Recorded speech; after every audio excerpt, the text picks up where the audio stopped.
હવે કબંદા નામની ફિલ્મે બિઝનેસ કર્યો લગભગ 35 લાખ રૂપિયાની આસપાસનો, છતાં એ ફિલ્મનો ભાગ 2 એનાઉન્સ થયો છે. હા, ભાગ 1 તો કોઈએ જોયો નથી અને ભાગ 2 પ્રેક્ષકને નથી ગમી, તો પછી એનો ભાગ 2 બનાવીને લોકોના માથે મારવાનો પ્રશ્ન શું છે? નમસ્કાર દોસ્તો, હું છું ગર્વથી ગુજરાતી વિપુલ અને તમે પણ ગર્વથી કહો હું ગુજરાતી. હમણાં થોડા દિવસ પહેલા એક ફિલ્મનો મેં રિવ્યૂ કર્યો. હંમેશા આપણે દર શુક્રવારે ગુજરાતી ફિલ્મોના રિવ્યૂ કરતા હોઈએ છીએ. એમાં મારી હિન્દી ફિલ્મો જોવાનું તો સાવ છૂટી ગયું છે. તમે નહીં માનો, છેલ્લા કેટલાય સમયથી મેં કોઈ હિન્દી ફિલ્મ થિયેટરમાં જોઈ હોય એવું તો મને યાદ પણ નથી. એનીવેઝ, ગુજરાતી સિનેમા જોવાની, રિવ્યૂ કરવાની હોય છે એટલે ગુજરાતી સિનેમા જોવાની મજા આવે છે. પણ હમણાં મેં એક ગુજરાતી ફિલ્મનો રિવ્યૂ કર્યો અને મેં એ ફિલ્મને મને ગમી એટલે મેં એને ફિલ્મને સારી કહી. તો 2 દિવસ પછી નીચે કમેન્ટ આવી કે શું યાર, તમે પણ આવો રિવ્યૂ કર્યો તો અમે તો પિક્ચર જોવા ગયા, અમારા તો પૈસા પડી ગયા. મને તો એટલે દરેકનો ટેસ્ટ જુદો હોય અને દરેક લોકોને ફિલ્મો અલગ અલગ પ્રકારની ગમતી હોય. આજે આપણે વાત કરીશું છેલ્લા 3 મહિનામાં આવેલી ગુજરાતી ફિલ્મોનું સરવૈયું. આપણે સહેજ ચર્ચીશું કે કેવા પ્રકારની ફિલ્મો છેલ્લા 3 મહિનામાં આવી છે. છેલ્લા 3 મહિનામાં આપણે હિટ ફિલ્મોની જ વાત કરીએ છીએ કે જે ફિલ્મોએ થોડોક સારો બિઝનેસ કર્યો છે એવી ફિલ્મોની આપણે વાત કરીએ છીએ. સૌથી પહેલી ફિલ્મ છે છેલ્લા 3 મહિનાની ધબકારો, ધરપકડ, બધું ઓલરાઈટ છે, જિંદગી વન્સ મોર. આ 4 ફિલ્મોએ સારું કલેક્શન કર્યું છે બોક્સ ઓફિસ પર. આપણે એની વાત કરીશું.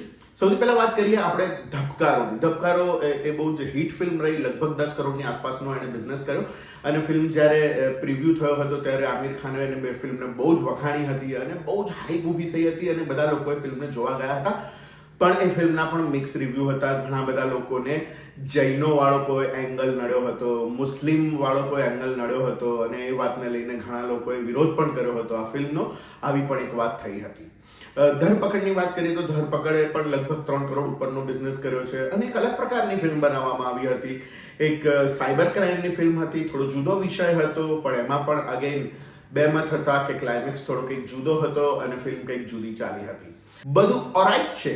આ ફિલ્મની વાત કરીએ, બધું ઓલરાઈટ છે. ફિલ્મ જબરજસ્ત કોમેડી, ધમાલ કોમેડી, પણ અગેન એમાં પણ મિક્સ રિવ્યૂ હતો. ઘણા બધા લોકોને બહુ જ ગમી હતી, ઘણા બધા લોકોને બહુ જ ઓછી ગમી હતી અને ઘણા બધા લોકોએ એને નહીં સ્વીકારી શક્યા કારણ કે એમાં એક જુદા પ્રકારની કોમેડી હતી. સરસ મજાની અલગ ફિલ્મ ઇન્ડસ્ટ્રીની કેટલીક વાતો કરતી કોમેડી હતી. કદાચ બધા લોકોને કનેક્ટ ના કરી શકી હોય અથવા તો એક રૂરલના સુપરસ્ટારનો રેફરન્સ હતો, ઘણા લોકોને કદાચ એ ના ખબર હોય એટલે લોકો કનેક્ટ નહીં કરી શક્યા. આવી પણ વાત થઈ. એ પછી આવી જિંદગી વન્સ મોર અને જિંદગી વન્સ મોરમાં અગેન પણ એવું થયું. ફિલ્મ ઘણા બધા લોકોને બહુ જ ગમી, ઘણા બધા લોકોને ઇન્ટરવલ પછી ઓછી ગમી, ઇન્ટરવલ પછી થોડી લાંબી લાગી. 1-2 સિક્વન્સ એવા લાગ્યા કે ભાઈ આ બિનજરૂરી હતા, આવું લાગ્યું. આ બધી ફિલ્મોના મિક્સ રિવ્યૂ આવ્યા કે ભાઈ કોઈને ગમી, કોઈને નહીં ગમી, કોઈને ઓછી ગમી, કોઈને વધારે ગમી. સો બધા જ લોકોને ગમી હોય એવું નહીં બન્યું. તો બધી ફિલ્મોના વિષયો જુદા હતા, બધી ફિલ્મો સારી હતી, બધી ફિલ્મો ટેકનિકલી તો બહુ જ સરસ હતી, વિઝ્યુઅલી બહુ જ સરસ હતી, કેટલાકના ગીતો સરસ હતા, કેટલાકની ટ્રીટમેન્ટ સરસ હતી, પણ તેમ છતાં મિક્સ રિવ્યૂ આવ્યા કારણ કે સ્ટોરી ટેલિંગ કદાચ દરેકનું જુદું જુદું હતું અથવા તો ક્યાંક વાર્તા ખેંચાતી હોય એવું લોકોને લાગ્યું. 2 કલાકની ફિલ્મ પણ ઘણા લોકોને લાંબી લાગી. તો મને એવો પ્રશ્ન થાય છે કે આખરે ગુજરાતી પ્રેક્ષકને જોઈએ છે શું? અલગ અલગ પ્રકારની ફિલ્મ જોઈએ છે. એવું કે છે હંમેશા ગુજરાતી ફિલ્મોની વાત આવે ત્યારે એક સરેરાશ ગુજરાતી ઓડિયન્સ, ગુજરાતી પ્રેક્ષક એવું કે યાર બીજી બધી ભાષાઓમાં કેટલી સરસ ફિલ્મો બને છે, મલયાલમમાં કેટલી સરસ ફિલ્મો બને છે, મરાઠીમાં કેટલી સરસ ફિલ્મો બને છે, પણ મલયાલમ અને મરાઠી જેટલો પ્રેમ તમે તમારી ભાષાને કે તમારી ભાષાની ફિલ્મોને કરો છો? પહેલાં તો એમ કહો.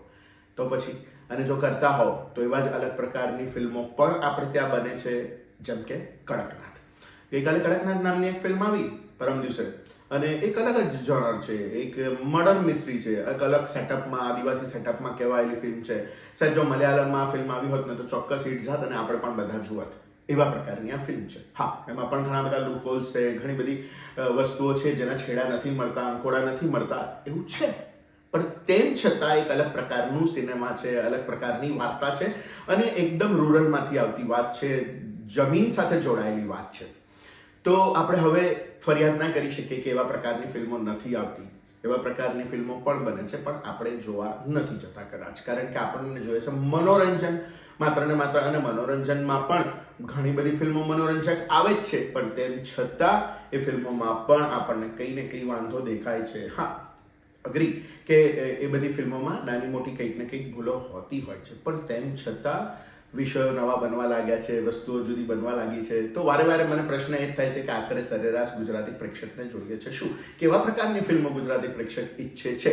આ બધી ફિલ્મોમાં મિક્સ રિવ્યૂ આવ્યા, જેટલી બી છેલ્લા 6 મહિનાની આ જેટલી બે મેં ગણાય એ બધામાં મિક્સ રિવ્યૂ આવ્યા, અને લોકોએ એને ક્યારેક વખોડી પણ, ક્યારેક વધાવી પણ, આવું બધું પણ થયું. અમે લોકોએ બી તટસ્થ રિવ્યૂ કર્યા, જેવી લાગી એવી ફિલ્મને કહી, પણ તેમ છતાં મિક્સ રિવ્યૂ આવ્યા. ઘણા લોકોને ગમી, ઘણા લોકોને નહીં ગમી. હમણાં છેલ્લે એક કબંદા નામની ફિલ્મ આવી, લાઈફ ટાઈમ કલેક્શન થયું 35 લાખ રૂપિયાનું. હવે ફિલ્મ અમે પણ જોઈ હતી અને અમે રિવ્યૂ પણ કર્યો હતો. અમને કે એટલી બધી ફિલ્મ ગમી નહોતી, કારણ કે ઘણા બધા લૂપહોલ્સ હતા. અને ઓફકોર્સ 35 લાખ રૂપિયાનો બિઝનેસ કર્યો એટલે ઓડિયન્સ પણ એને નથી જોઈ. તેમ છતાં એ ફિલ્મનો ભાગ 2 એનાઉન્સ થયો છે. હા, ભાગ 1 તો કોઈએ જોયો નથી, અને ભાગ 2 મને એમ થાય છે કે આ કઈ પ્રકારની જીદ છે, કયા પ્રકારની વાત છે? ઓડિયન્સ ફિલ્મ જોવા જતું નથી, એવી ફિલ્મ છે કે કદાચ જોવા જતું નથી.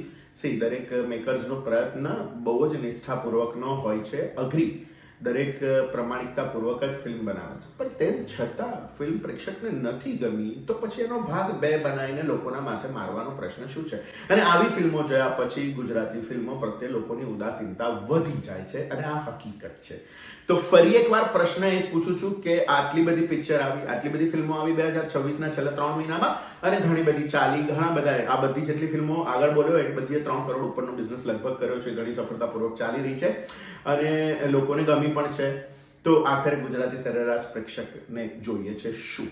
હું તો કહું છું કે સારી ફિલ્મોને જોવી જોઈએ, વધાવી જોઈએ, અને એક ગુજરાતી પ્રેક્ષક તરીકે આપણને આપણી ભાષાનું ગર્વ હોવું જોઈએ યાર. શરમ આવી જોઈએ જો આપણને આપણી ભાષાનું ગર્વ ના હોય અને ગૌરવ ના હોય તો સારી ગુજરાતી ફિલ્મોને તો જુઓ અને જુઓ જ, એને વખાણો.